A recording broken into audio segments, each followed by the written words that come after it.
You're not going to always agree. And that's what's okay. It's important to find a middle ground, a solution that respects kind of both your viewpoints. It's about that give and take, finding this sweet spot where you feel valued and heard. Remember, it's not just about the big decisions. It's daily, smaller decisions that build the foundation of trust and understanding. It could be as simple as deciding what you're going to have for dinner, who picks up the kids. It's about sharing the load, being partners in every sense of the word. Oh, welcome back to Couch Time. I'm Amy Wine, your host, and I am thrilled that you're joining me today. We are going to be diving into something. Oh, I've talked about this before a long time ago, but it's one of my major requests that I get all the time. It is the entrepreneurial journey with your spouse.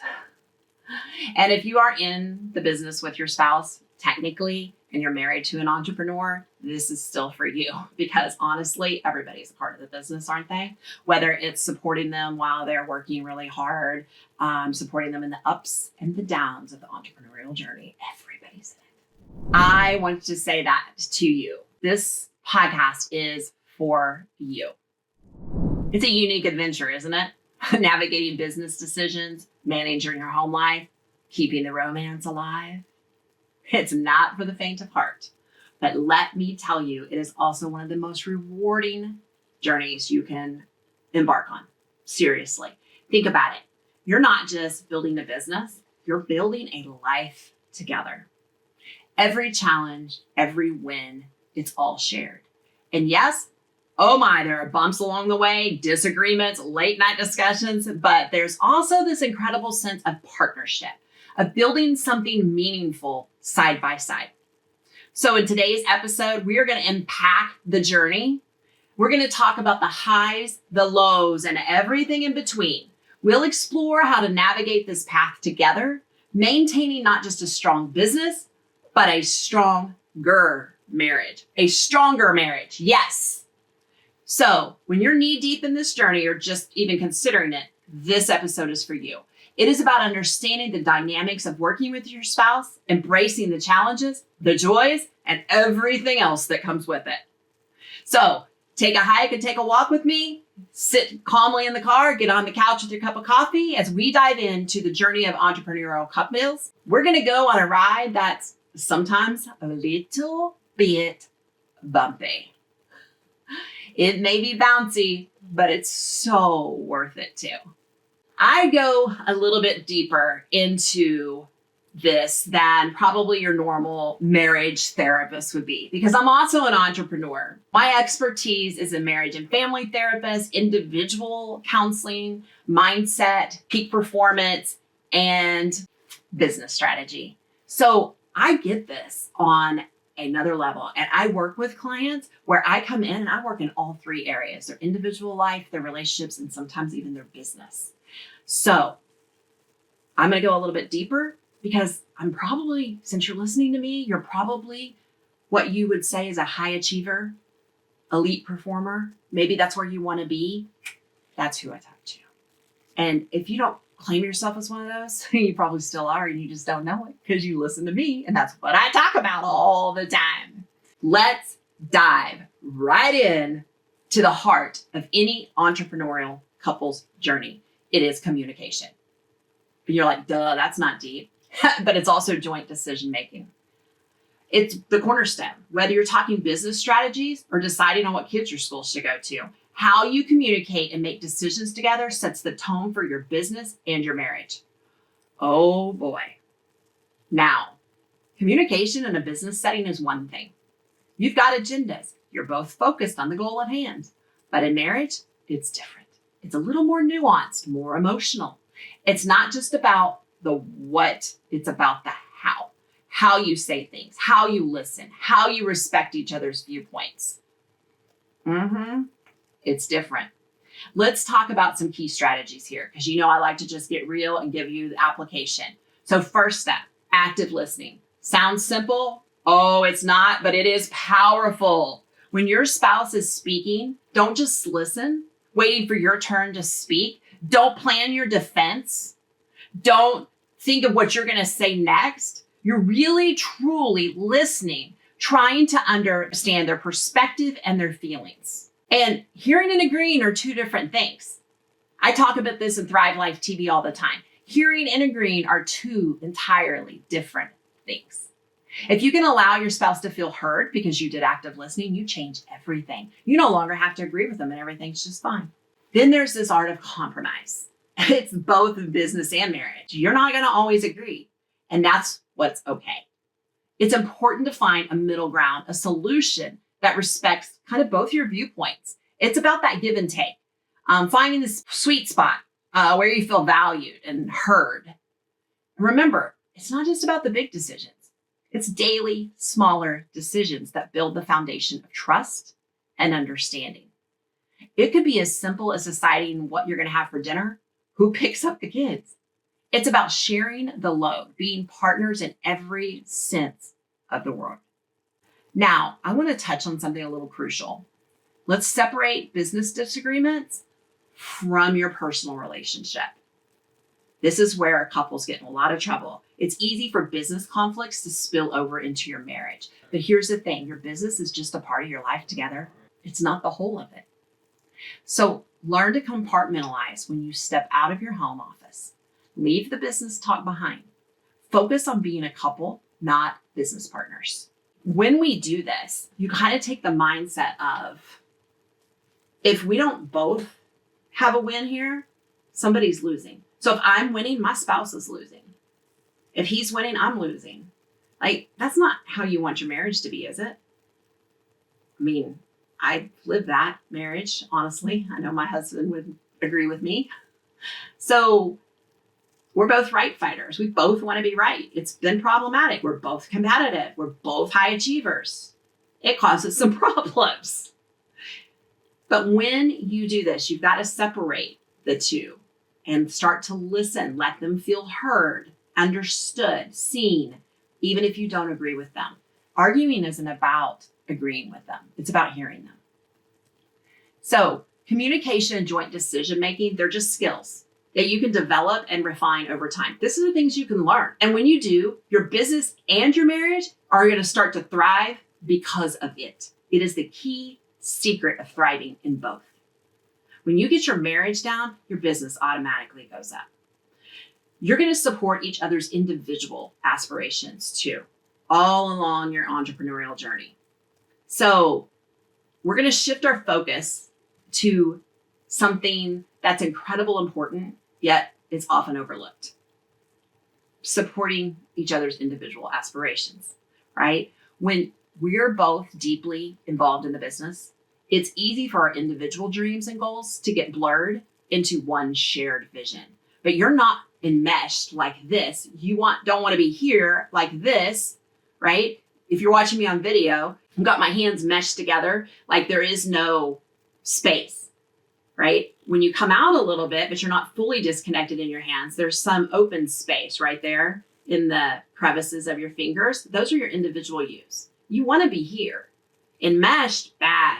Everything's just about everything together. Moving here, you got individual and together. But if you're not doing that, you start to go apart. And that's not what you want either. So you have to remember that each of you have individual things that you want, that you love, that you're deeply involved in wanting to have. It's not just the deep in the business. Dreams and goals get blurred into your shared vision, right? So here's the thing. Each of you is still an individual with unique dreams, passions, and ambitions. You might be totally together over here in this business endeavor, but you also have other things. So imagine your entrepreneurial journey as kind of a dance. It's beautiful when you move in sync, but it's equally important to let each other shine, to support each other in your solo moments. Start by acknowledging that each of you has personal goals.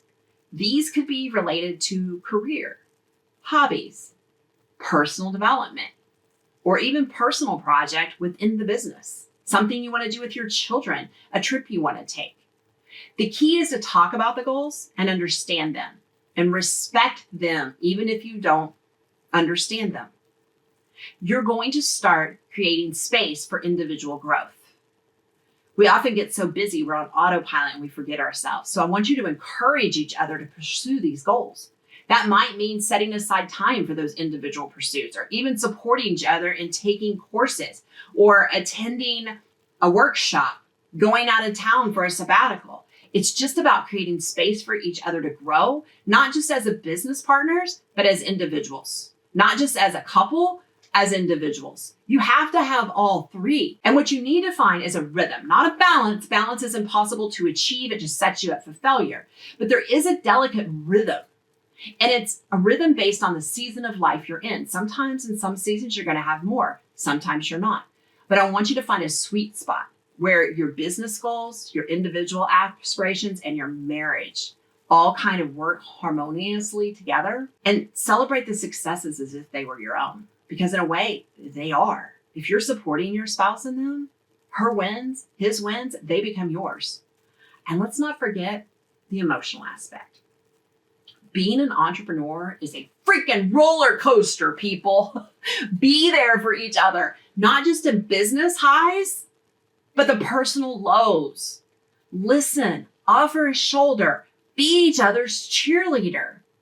We don't have to do the jab when we're down low and you're blaming them for something, even if they did do it. Remember, when you support each other's individual aspirations, you're not just strengthening your business. You're strengthening your marriage. You're building a partnership that's rich, dynamic, and deeply fulfilling. This is not a pipe dream. I've worked with a lot of couples, especially those that work with each other. I want to take a moment to talk about navigating the challenges and celebrating the successes that come with the entrepreneurial journey you share with your spouse. Because life as entrepreneurial partners, it's a bit of like sailing on the open seas. You have days of smooth sailing under clear skies, and then without a warning, bam, you might face turbulent storms. It's in these moments, both calm and challenging, that your partnership, your marriage is truly tested and strengthened. Hear me, not just tested, but strengthened. Right in the storm, you're strengthened. If you start facing challenges together, it goes into strength. So all of the journey of being an entrepreneur has its challenges. It has financial pressures. It has disagreements, arguments, business directions, struggle to disconnect from the work, the children, the house, the food, the errands, the dogs. The key to navigating these challenges is open communication and unwavering support for each other. We're not against each other. It's about tackling problems together, finding solutions as a team, and always, always, always having each other's back. And then there are the victories.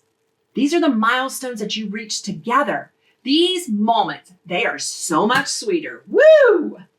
Because why? You share them. Celebrate them, big and small. Whether it's landing a big client, reaching a financial goal, or simply having a freaking productive day. I mean, those are hard to come by. Each success is a testament to your teamwork, your dedication, and your love for one another. Somehow, this tends to get forgotten. But ultimately, you're on the same team. You're fighting the same fight, not against each other, together. Amidst all of this, in the middle of it, don't forget. Yeah, keep the romance alive. Come on. You're not just business partners. You were partners way before that. You're life partners. Make time together, even if it's small. Small gestures of love, small moments, small words, small touch, small things often are what are going to make you successful in marriage, especially if you're working together. So remember, it's not just about a destination.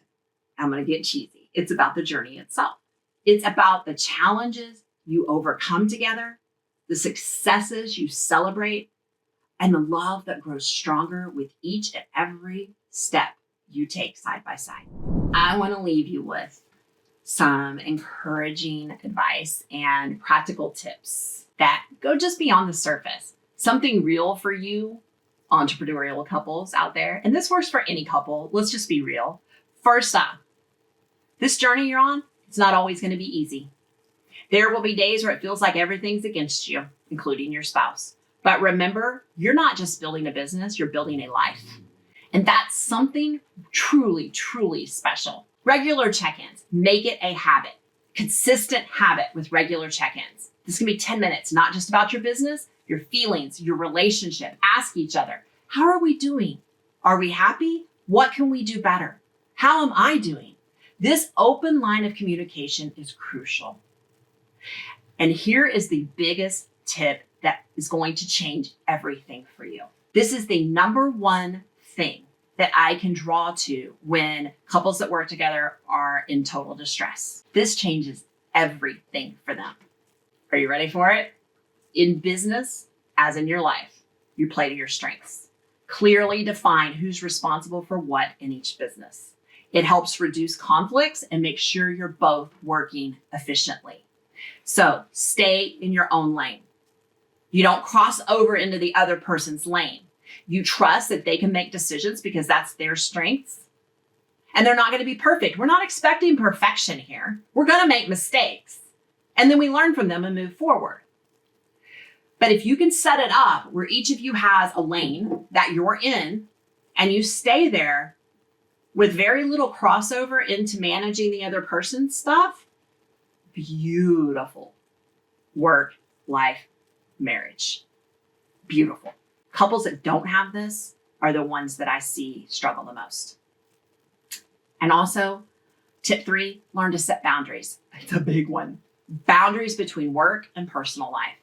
Have a cutoff time for business talk. Keep it. Create space in your home that's just for relaxation, free from work discussions. No more. Your relationship has to have time to breathe away from the business. And often it just comes over. Tip number 4, support each other's individuality. Encourage each other's pursuit of individual interests and passions. It's important to have personal growth that brings a fresh perspective in both your relationship and your business. Tip 5, be flexible, adaptable. Plans change, goals shift, be ready to pivot and support each other through these changes. It's part of the journey. So as we step forward, let's do it with the knowledge that this journey is much about the love and bond you share as it is about the business you're building.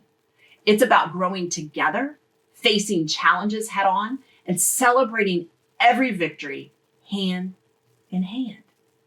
Remember, you're not just partners in business, you're partners in life. And that is a powerful thing. You've got this. I believe in you. And together you're unfreaking stoppable.